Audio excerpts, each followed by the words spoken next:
Hello and welcome to the second video introducing Emumba's GenAI Mindmap. In today's video, I'll do a walkthrough of the design and architecture section of the Mindmap. So this is the design and architecture section of the Mindmap.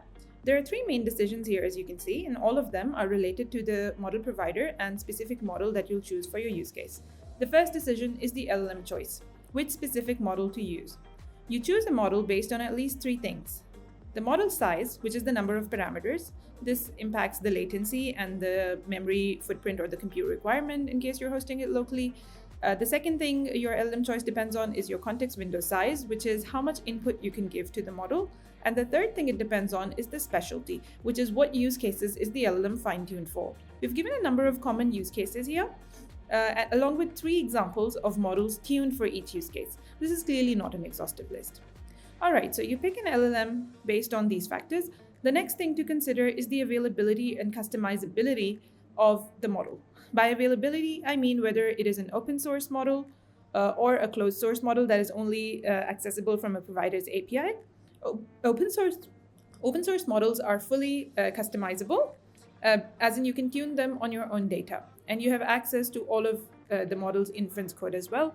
Closed source models are mostly not customizable. Some are partially exposed for fine-tuning through their provider's API, but some of them are not. The third and perhaps a very critical factor is data privacy. So when you choose an LLM or provider, you either have no privacy guarantee, and the provider tells you upfront that your data may be used for training the model, or you have a provider guarantee, that is, the provider promises not to use your data for training the model, or in case you're self-hosting an open model, you have full control over the privacy as the data never leaves your network.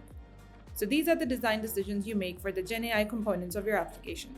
In this mind map, we only cover GenAI specific design issues, not those that are common to software development in general. So this wraps up the design and architecture section.